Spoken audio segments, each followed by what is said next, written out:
Vous écoutez un message enregistré à l'église CVV Paris. Pour plus d'informations, visitez notre site internet cvvparis.fr. Quand on commence à vouloir à se rendre compte sur le planning qu'il y a une prédication qui vous a été réservée, qui vous incombe, et on commence, en tout cas c'est mon cas, on commence, les prédicateurs, à prier, à demander au Seigneur sur quoi est-ce que tu veux que je parle, parce que la thématique, je le savais d'avance, était libre. Donc déjà, quand il y a une thématique, c'est un exercice que l'on fait, mais alors quand la thématique est libre, on entre en terrain connu. Et à un moment donné, cette conviction, cette parole, cette pensée, c'est venu comme une pensée, David et Goliath. Et là, j'ai dit, Seigneur, t'es sûr? David et Goliath. Bon, ok, je prends. Donc j'ai pris. Et puis j'ai ensuite prié. On écoute quand c'est comme ça le Seigneur. Et puis tout au long de la journée, pendant les temps de méditation, pendant les temps de lecture de la Bible, tout au long de la journée, au travers des différentes rencontres, il y a des pensées qui viennent, des choses qui commencent à s'organiser dans notre esprit. C'est, quand on prépare une prédication, c'est un peu comme si on était enceinte. On commence à porter un bébé. Et puis, ça se construit. Et puis, il y a un deuxième temps.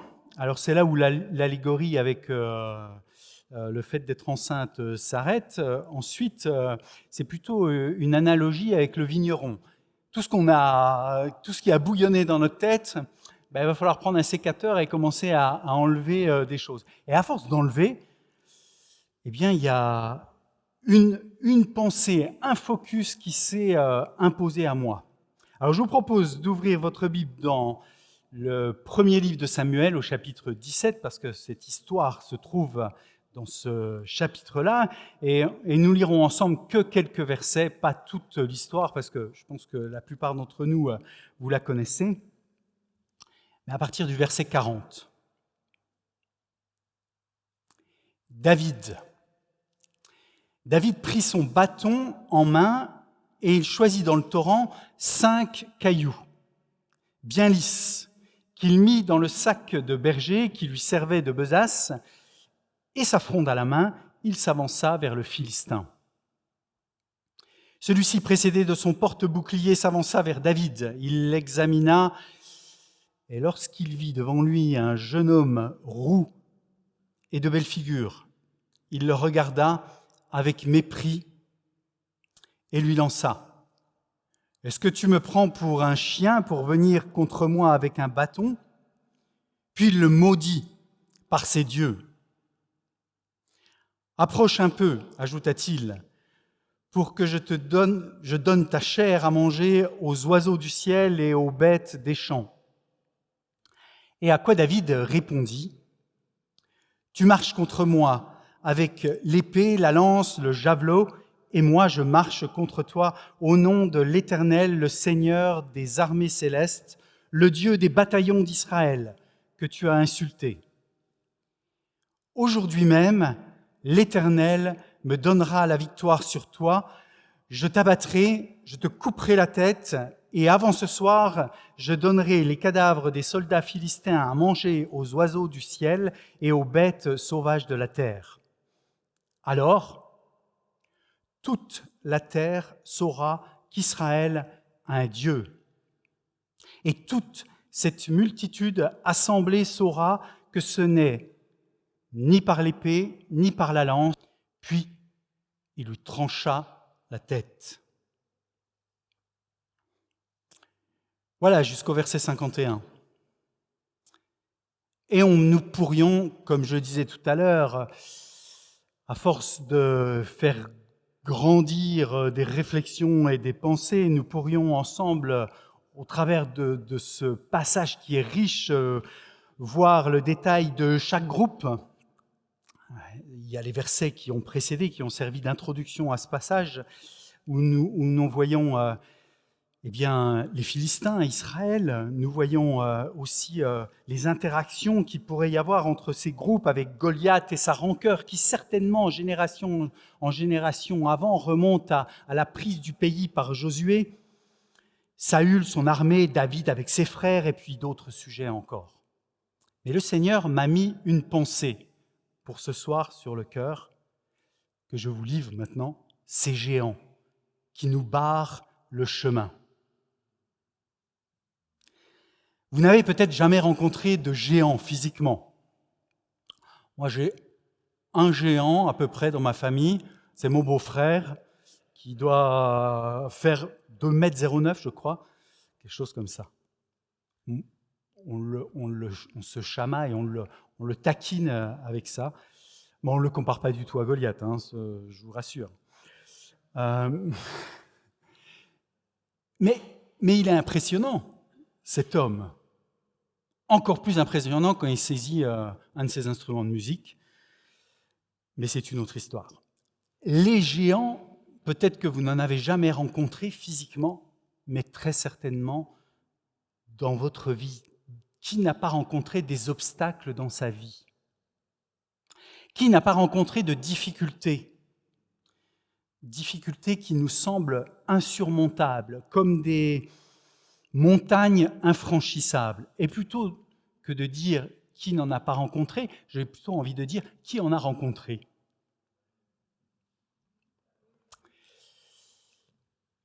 Eh bien, si vous ne levez pas la main, sachez une chose, vous allez en rencontrer.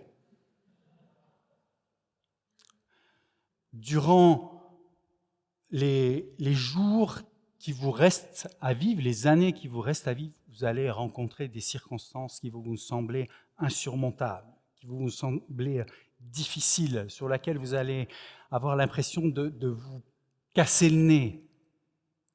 Vous allez cogiter et ne pas savoir comment démêler les nœuds de cette histoire.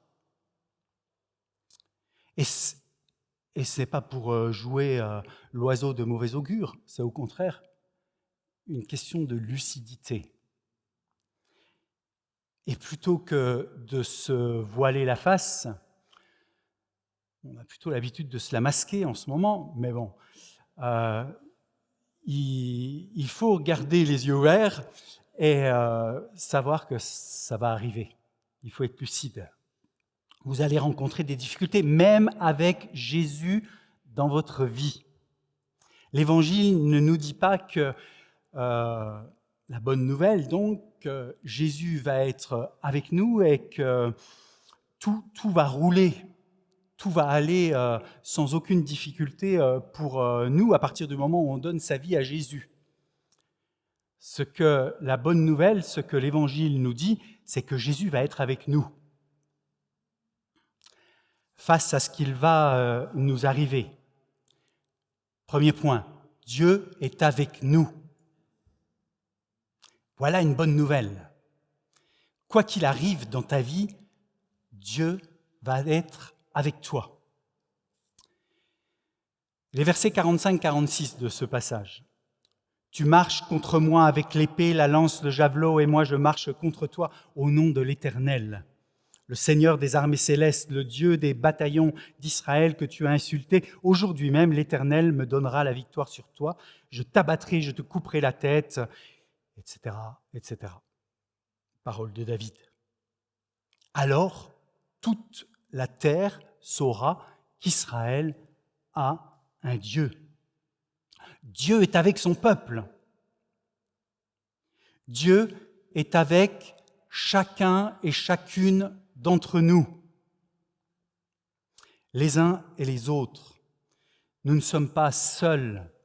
Lorsque nous marchons en Jésus-Christ, eh bien, il est en nous, il est avec nous et il est pour nous. Vous connaissez comme moi l'Épître aux Romains, au chapitre 8. Voici ce que dit l'apôtre Paul à partir du verset 31. Que dire de plus ? Bon, il a fait un long développement avant et il introduit la suite par cette petite phrase. Si Dieu est pour nous,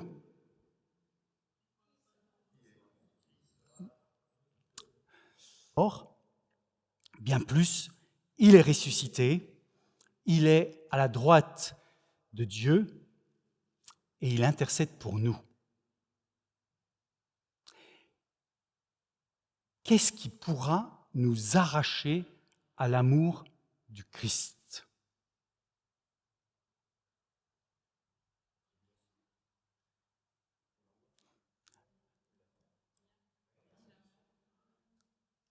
C'est comme une charnière au milieu de ce passage. Cette question de l'apôtre Paul qui résonne. Qu'est-ce qui pourra nous séparer de l'amour du Christ ? La détresse ou l'angoisse, la persécution, la faim, la misère, le danger ou l'épée. Qu'est-ce qui pourra nous séparer de l'amour du Christ ? Et on peut lire cette liste que l'apôtre Paul fait. Et on pourrait peut-être à ce moment-là mettre des événements qui sont survenus dans notre vie, qui sont venus comme des croche-pieds, comme des nids de poules, des choses qui ont cherché à nous faire trébucher, des coups de méchants. Est-ce que même ces choses, ces travers, ces embûches, ces malversations, ces pièges ou d'autres choses, est-ce que ces choses peuvent nous séparer de l'amour du Christ, les uns et les autres ? Quel événement pourrait nous séparer de l'amour du Christ ? Quel événement pourrait te séparer de l'amour du Christ ?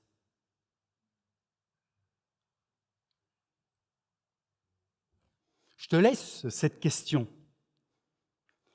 L'apôtre Paul, lui, donne sa réponse. La détresse, l'angoisse, il a vécu tout ça. La persécution, la faim, la misère, le danger, l'épée, il a connu tout ça. Car il nous arrive ce que dit l'Écriture. À cause de toi, Seigneur, nous sommes exposés à la mort à longueur du jour. Vous savez, j'entends de la part de frères et sœurs dans certains pays actuellement, des frères et sœurs qui nous sont chers et que l'on connaît, que ce n'est pas facile tous les jours d'être chrétien. Il y a dans des villages des gens en voiture, à moto, qui déboulent comme ça et qui tirent des rafales et qui tuent comme ça, parce qu'ils sont chrétiens. Et c'est un peu de ça dont l'apôtre Paul parle. On nous considère comme des moutons destinés à l'abattoir. Mais dans tout cela, nous sommes bien plus que vainqueurs par celui qui nous a aimés. Oui, j'en ai l'absolue certitude. Ni la mort, ni la vie, ni les anges, ni les dominations, ni le présent, ni l'avenir, ni les puissances, ni ce qui est en haut, ni ce qui est en bas, ni aucune autre créature, rien ne pourra nous arracher à l'amour que Dieu nous a témoigné en Jésus-Christ notre Seigneur. Tu vois, tout à l'heure, à la question, je suis venu, je t'ai taraudé, je nous ai poussé un peu dans nos retranchements avec cette question, qu'est-ce qui pourra t'arracher de l'amour de Jésus-Christ ? C'était un peu dur ce que j'ai fait là, parce que je vous ai poussé les uns et les autres dans vos retranchements, mettre en doute. Est-ce qu'il y a quelque chose vraiment qui me vient à l'esprit ? Qu'est-ce qui pourrait me faire être arraché de l'amour de Jésus ? Rien. Sois rassuré, rien. Même ce qui te semble là être à la limite de la tension, eh bien non.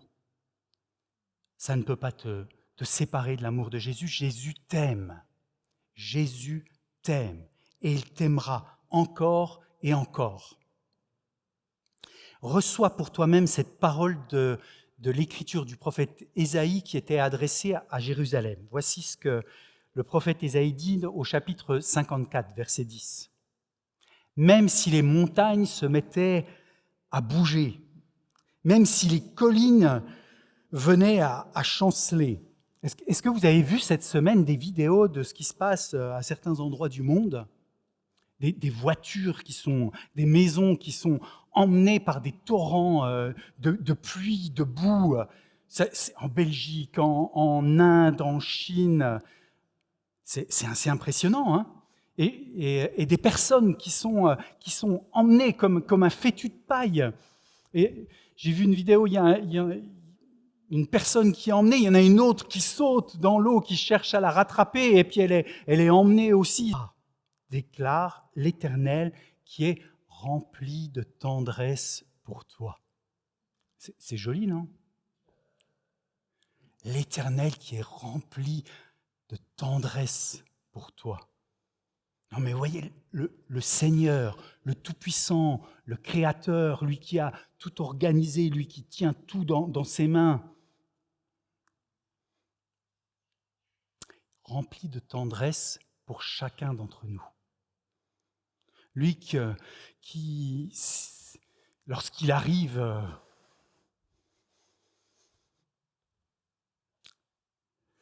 tout ploie devant lui. Sa sainteté est tellement forte, tellement lourde, hein, que tout le monde se prosterne devant lui. Personne ne peut tenir dans sa présence.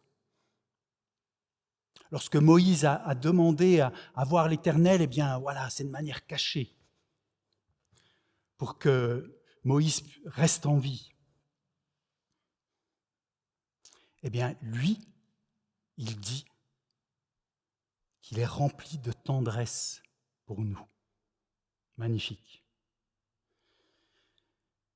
Et lorsque nous sommes dans des difficultés, face à des défis, lorsque nous avons des projets qui ont du mal à se réaliser, eh bien, il est primordial de se souvenir de ces paroles, qu'elles s'ancrent maintenant, ici et maintenant, dans notre tête, dans notre esprit, dans notre cœur, pour que cette vérité que Dieu est avec nous, que Dieu nous aime, qu'il est pour nous, qu'il n'est pas contre nous, qu'il est celui qui ne permettra pas que son amour s'arrache de nous, qu'il est rempli de tendresse pour nous, et bien que ces paroles s'ancrent dans notre esprit pour que face à la difficulté, eh bien, elles soient là, présentes, pleines, entières,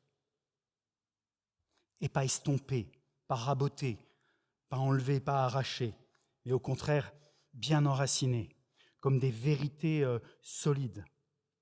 Et alors, eh bien nous, lorsque nous sommes dans la difficulté, lorsque nous sommes face à une montagne qui nous semble infranchissable, eh bien, fort de ces rappels, pourquoi le peuple d'Israël lisait les chroniques ? Pour se souvenir de tel héros, de telle circonstance, qu'un tel avait fait ceci, que Dieu avait agi de telle manière. Pourquoi ? Pour se souvenir que celui qui est le même aujourd'hui qu'hier, ce qu'il a fait hier, il peut le faire aujourd'hui. Et donc, pour s'encourager. Oui, Dieu nous a délivrés de la main de l'Égypte. Il nous a fait sortir de ce pays, il nous a fait entrer dans le pays de la promesse. Eh bien, il va encore nous conduire aujourd'hui, parce qu'il est le même.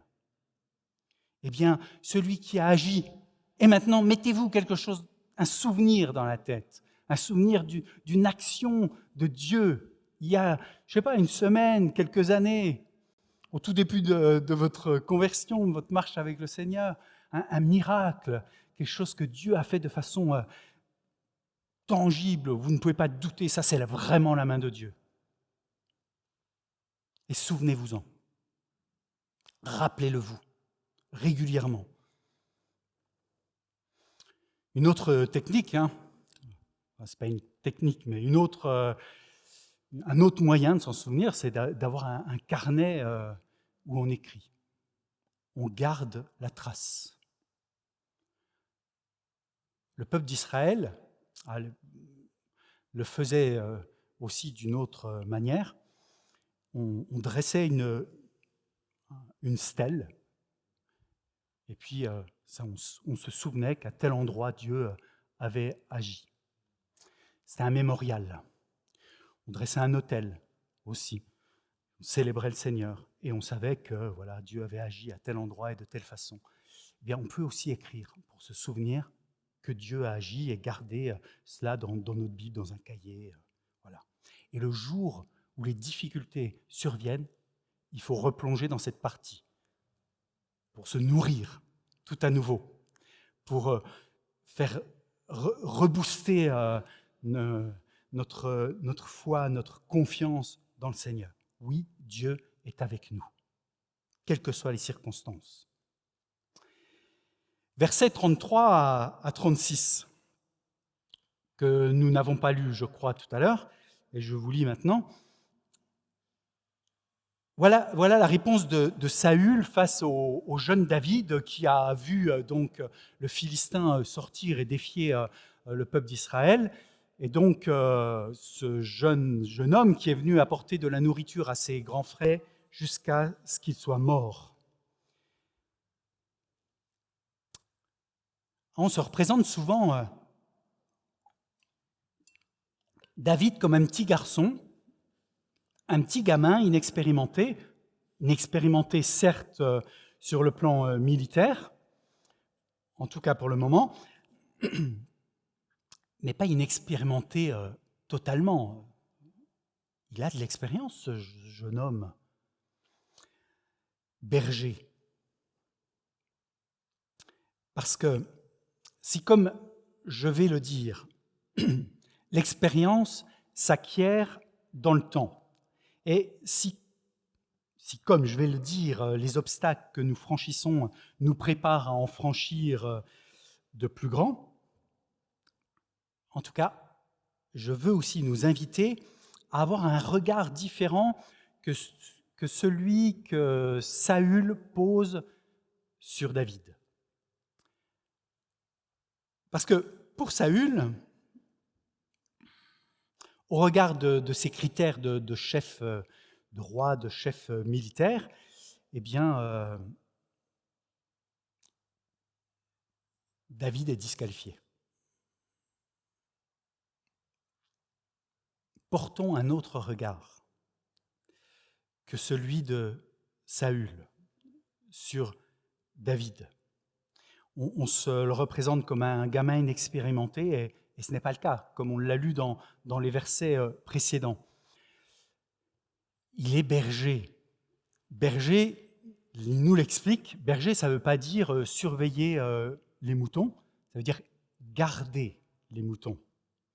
Jusqu'au point de devoir, vous l'avez entendu comme moi, aller arracher de la gueule des fauves.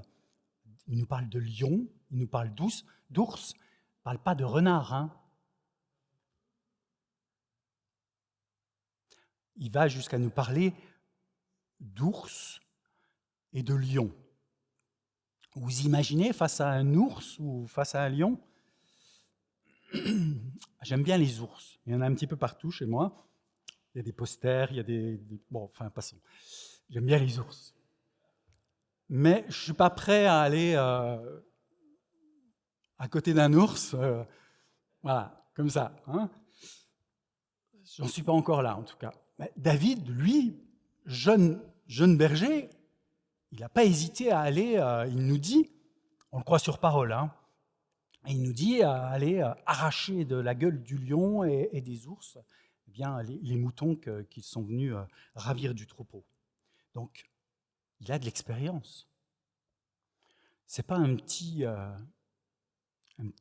qui arrive comme ça sur le champ de bataille et qui a envie de briller comme ça. Ce n'est pas du tout son intention, il n'est pas venu pour ça. Mais il n'arrive pas sans acquis.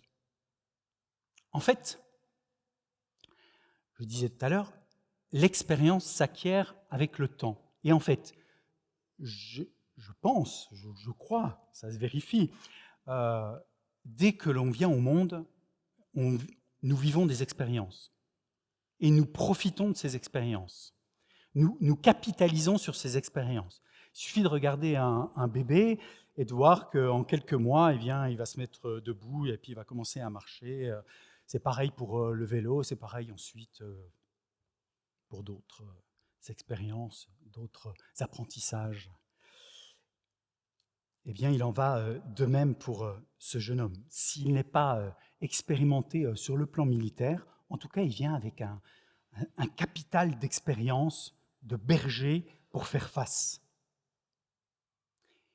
aux montagnes, face aux difficultés, face aux géants de toutes sortes qui vont surgir, qui ont pu surgir, qui sont en train de surgir, qui surgiront peut-être plus tard. Eh bien, nous allons nous sentir petits, petits, petits, vraiment petits. Parce que les géants aiment être des géants, impressionnés, et nous faire nous sentir petits, petits, petits. Mais fort de la conviction, frères et sœurs, de l'amour qui est inconditionnel et indéfectible de Dieu, eh bien, nous pouvons être rassurés et aussi rassurés qu'au cours de notre existence, eh bien, Dieu nous a fait traverser des expériences qui nous ont permis de capitaliser dès qu'il surgit, de nous confier en Dieu. Eh bien, notre regard sur cette montagne, ce géant, sera alors différent. Nous allons pouvoir adopter le regard que Dieu a, lui, sur cette situation. Le Proverbe 16, verset 3, si cette difficulté, cette montagne est un projet sur lequel on travaille, sur lequel on rumine, sur lequel on est là depuis longtemps et qu'on ne voit pas aboutir, recommande tes œuvres à l'Éternel et tes projets se réaliseront. Alors ça semble être recommande ton sort, tes œuvres, ça dépend des versions, à l'Éternel et tes projets se réaliseront. Alors, il y a parfois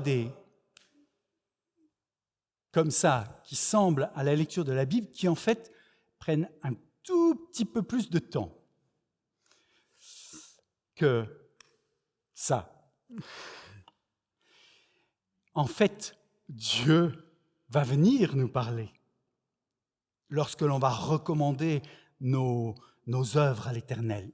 Et nous allons pouvoir entrer en discussion avec lui. Nous allons pouvoir l'écouter, on va pouvoir écrémer ce qui est de nous et qui ne va pas nous conduire dans la bonne direction. Et alors, si nous nous laissons conduire par le Seigneur, eh bien, nous allons vraiment voir ces projets, nos projets, se réaliser.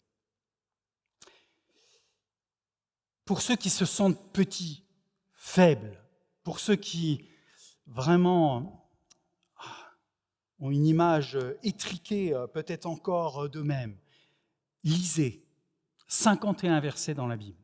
C'est dans le 2e livre de Samuel, le chapitre 22. 51 versets. Ça vaut le détour. C'est une parole de David. 51. On en lit un ensemble. Juste un. Le verset 35. C'est lui, il parle de Dieu, qui m'entraîne au combat. C'est les Jeux Olympiques en ce moment.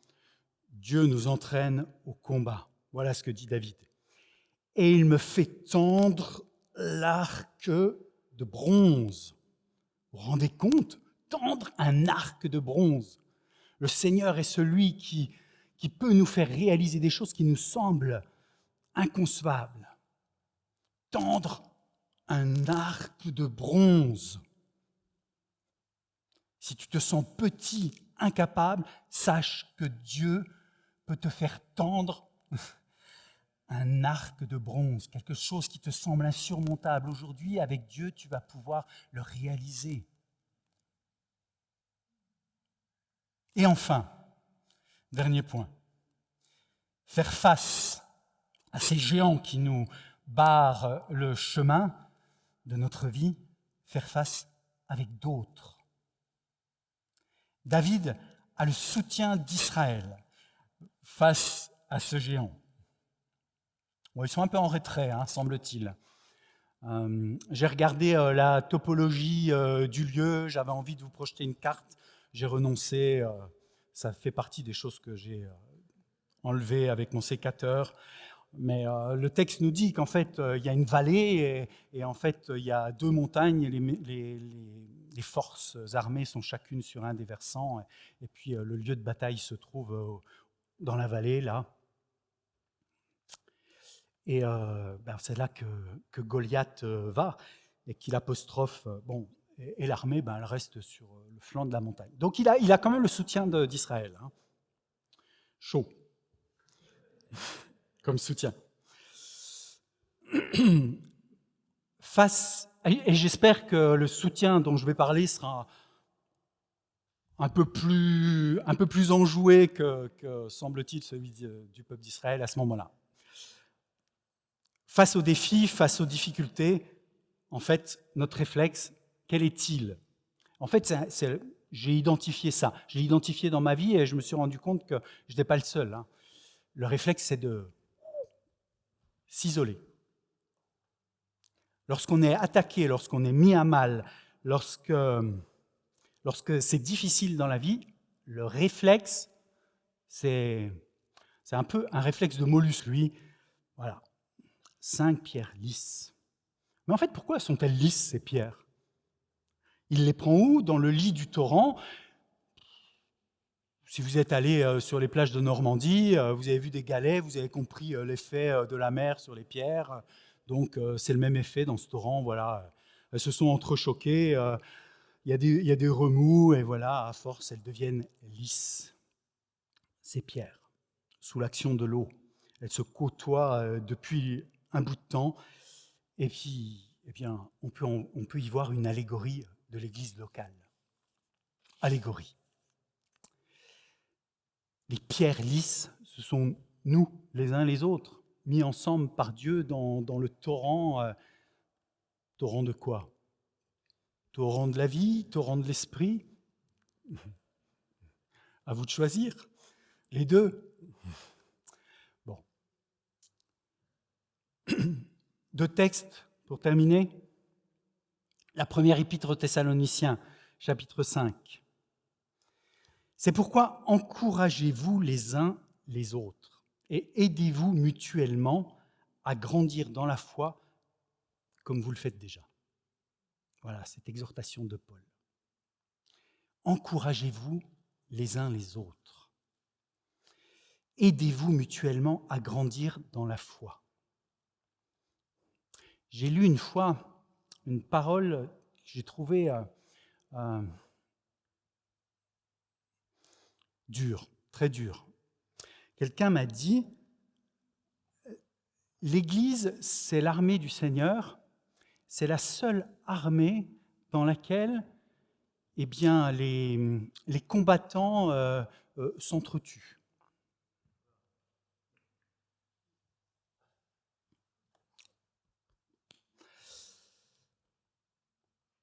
En fait, ce n'est pas ce que nous décrit effectivement le Nouveau Testament. Mais pour une part, si nous avons toutes ces épîtres, c'est parce qu'il y avait des difficultés dans les églises. Et l'apôtre Paul, il va du canon à exhortation pour remettre à flot certaines de ces églises où ils sont pas mal en train de s'écharper quand même. Il faut le reconnaître.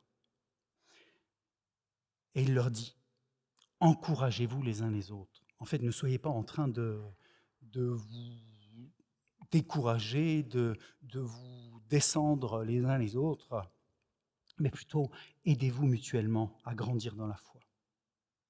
Une exhortation qui est frappée, qui tombe bien, quoi. Qui est frappée au... Ouais. Et l'épître aux Romains, pour ne pas aller plus loin. L'épître aux Romains, au chapitre 12, verset 5.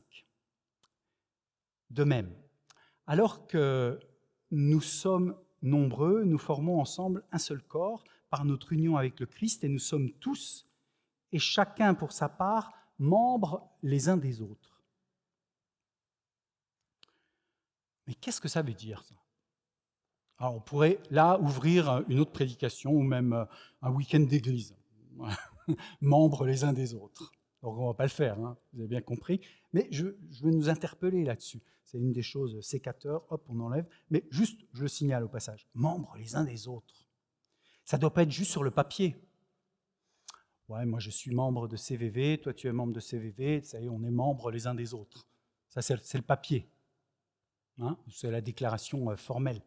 C'est d'autres choses dont l'apôtre Paul parle là. C'est d'une réalité, quelque chose de tangible. D'accord ? Ça fait écho à 1 Thessaloniciens 5 qu'on vient de lire, quoi. C'est dans le concret, c'est dans le quotidien. Voilà. Face aux difficultés, face aux géants, plutôt que de nous recroqueviller, il faut que nous puissions compter les uns sur les autres. Il faut que nous soyons là, les uns pour les autres, les uns avec les autres. Certes, on va s'entrechoquer, ça va se lisser tout ça, ça va devenir de plus en plus harmonieux, avec des nouveaux qui arrivent et qui vont chambouler l'équilibre, eh bien, l'équilibre va se refaire et voilà, la communion fraternelle va aller de l'avant. Les uns vont rencontrer des difficultés, des personnes de 30 ans de marche avec le Seigneur, d'autres qui arrivent, qui commencent avec Jésus, épauler les uns les autres. Qui fait face à des géants aujourd'hui, au milieu de nous ? Qui se sent écrasé, par exemple, ou qui se sent démuni, qui se sent trop petit, ou bien qui est face à un projet compliqué, projet d'études, projet professionnel, que sais-je, qui rencontre des difficultés relationnelles dans son travail, qui ne sait pas comment franchir la prochaine étape et ça tourne dans votre tête, ça vous réveille la nuit, qui fait face à de l'opposition, à de la jalousie, à des relations difficiles avec d'autres, et ça vous encombre la vie. Qui n'arrive pas à se voir, à se projeter, à se voir un avenir plein d'espérance, plein de promesses. Qui cherche au milieu de nous la direction de Dieu. Qui aujourd'hui veut déposer des fardeaux qui l'encombrent ou qui l'écrasent au point d'avoir du mal à marcher. Si vous vous sentez interpellé par cette question ou une autre, par une de ces questions ou par une autre que le Saint-Esprit est en train de mettre sur votre cœur, je vous invite à faire un pas ce soir vers le Seigneur et à entrer dans cette dynamique, de ne pas laisser ce géant vous barrer le chemin, mais de le terrasser, de franchir la montagne, de contourner la difficulté, que la mer s'ouvre devant vous, que vous puissiez continuer à aller de l'avant et pas recroqueviller. Amen. Amen. Vous venez d'écouter un message enregistré à CVV Paris. Pour plus d'informations, visitez notre site internet cvvparis.fr.